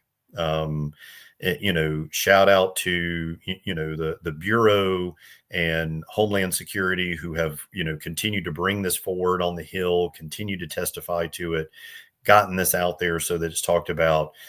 Big shout out. I'm not sure if it was a year or two ago, the first time the Five Eyes intelligence service leaders all came out and in a unified statement, talked about how we are in an age of espionage. We are in a new age of being undermined as an open society, both from an influence perspective and from a, theft at scale, of undermining and cutting the legs out from under our economy, our standing on the world stage, our military advantage, you name it. Take our brand, and as they conclude in their article, not just at a point of being able to make a difference in a maneuver here or a facet of conflict here, but literally getting to the heart of challenging our sovereignty, as a nation. And so I think the article makes a powerful argument for an all of society approach, which, I mean, we've started to see, corporate gets it and is starting to put, CI practices, CI professionals into that space, into that world, not nearly as fast as, of course, as CI professionals would like to see them, but they are making their way and making that way, to a lower level at an earlier point in the production and development of intellectual property and game-changing technologies and those things. We're seeing attention given to the counterintelligence cadre or structure of the nation to start asking, are we postured right? Do we have the right authorities? Are we doing those things and having those conversations? But I think at the core of their argument is it is the combination of all of these: corporate, academia, government, private sector. I would start to argue, even at our individual state levels, that we have got to continue to bang the drum on a level of counterintelligence awareness, and the fact that we are, in a conflict that, yes, is below the element or below the level of warfare as we traditionally define it. But make no mistake, our adversaries see it as warfare, and a warfare in a place where they want to win. And if they can win without firing a shot, all the better. And so it is coming to realize that, but then bringing our society around to this point and helping them understand on a national scale that we are all part of the solution to that problem. We are all part of understanding that if we are the weak link in the chain, that's all that is necessary. And if we don't stand up and call out some activity or take measures to spend a few extra minutes locking something up, or defending something, or asking an extra 2 or 3 questions, and then being willing to, talk to those CI professionals about it, then we're going to lose. And so, we've just had a great, what I think is a very strong national counterintelligence strategy put out there. I think what Calder and Greg are asking for is a step further and a national call for a counterintelligence mindset. Well, and I think so we've lived through an era of 9/11. I mean, we know what that feels like, the impact that it has, the 20 years that it took to get us out of that quagmire, and through that fight. You also take a look at, you just mentioned that OSINT capabilities, how we're learning so much through OSINT. Well, the adversary has OSINT too. Yes. And we are an open society. Everything is published online. I mean, they can layer on AI, ML, maybe potentially in the future, quantum computing, and they're going to extract and make inferences and analysis based off of that information. And so we have to understand that we're not unique in our intellectual or intelligence collecting and analytical foundation. So, I mean, all of those things, I think we have to remember the scars, that we have acquired in the past, and apply them, today and moving forward to make sure that we're doing everything that we can to protect ourselves from having those incidents again. And I'll tell you, Ryan, that is such an important point that you pulled out of that article is, right. We are not unique in our utilization of OSINT in our exquisite intelligence platforms and our weaponry and what we're doing. Where we are unique is we have decided to, be a nation, that has a philosophy that stops to think about how we employ it. That stops to think about, the individual in this. And in the short run, that puts us at a disadvantage. I am convinced in the long run, it brings us eventually to success because we figure out a way to do it in the right way with transparency and with the nation behind you, out of pride and support, not fear. That makes that a difference. But, to kind of, put the cap on this one, I guess, as far as, where we've risen to in the conversation and where I think counterintelligence has risen to overall is, in some of those last year of conversation with, agents and support folks and analysts in the field, I would tell them, we are at a point in our history where once again, we are going to have to decide as a human race if it's authoritarian governance, which has a much longer history in our experience as human beings, is going to be what we are going to have to revert back to, or if this experiment in democracy, this experiment that is not doesn't have a long history on the planet, doesn't have a long existence. If it is in fact going to be an experiment, or if it is going to be what we evolve to, and counterintelligence has a huge role to play in whether one or the other comes out successful. So true. Well, Terry, God, now I know why I've wanted to have this conversation for 6 months. I'm sorry. Well, I hope it's just the first conversation of many, and we get you guys down to Charleston, and we continue version 2 of this. I'm sorry it's taken so long to get through this. This Southern accent, as a Southern guy, the slow voice goes along with the slow mental processing. So it takes a little bit longer to get it out. I completely understand, but no, it was fascinating. Thank you so much for your service to our country. Thank you so much for your service to the Air Force. Thank you so much for what you're doing in the corporate environment now and what you're going to do in the future. You're a person that we all need to follow. We all need to find out what you're doing so that we keep pace. But man, thank you so much. I just couldn't be more impressed. Brother, and I'll finish where I started. Thank you for letting me take part in this. Continue this podcast, continue to push through, continue to have these conversations. And I can't thank the two of you for your service, what you are doing, what you have done, and what you will do. And I am excited that the two of you would even let me hang out with you for any amount of time. And I hope that will continue and that we continue to do some great things together for the nation in the future.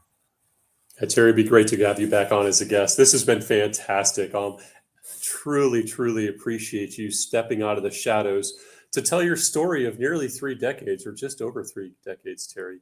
It started early. It sounded like in your career, your persistence and drive to want to be an OSI agent. I mean, then you did the craft, you mastered the craft, you led people in the craft. That's inspiring. And man, I wish I'd known you sooner, and I'm glad I had the opportunity to do it. When I look at your entirety of your career, where you are now, you really never departed from those three core values of the Citadel, which are honor, duty, and respect. Truly an awesome decades of service, Terry. Thank you. Thank you for being a guest. As we close this out, if our audience wanted to reach out to you, how would they do that, Terry? Oh, brother, they can, I would say, reach out to me at my Three Gimbals email, which would be great. I would love to hear from folks. And it's just terry.bullard@threegimbals.com, and would love to have an opportunity to engage and chat with them and hear what where they are in their careers, what they're looking to do, would be fantastic. Or if they've got a problem they need solved and, don't mind an old guy taking a little while to ask some questions about it, would love to be able to tackle that with them. Awesome. Thank you, Terry. And to our audience, thanks for giving us a listen. Follow us on LinkedIn. If you want to check our website out, it's www.ixandsolutions.com. If you have a topic that you want Ryan and I to discuss, or better yet, you want to be a guest, reach out and let us know. Ryan, over to you. Great episode. Thank you so much to all of our listeners for continuing to dial in for these conversations. Again, it's therapeutic for all of us to talk through all of this history, and also it's our small way of giving back. And so until next time, thank you so much. We'll try to have episodes out every week. So just keep listening. We look forward to hearing from you. Bye. Terry,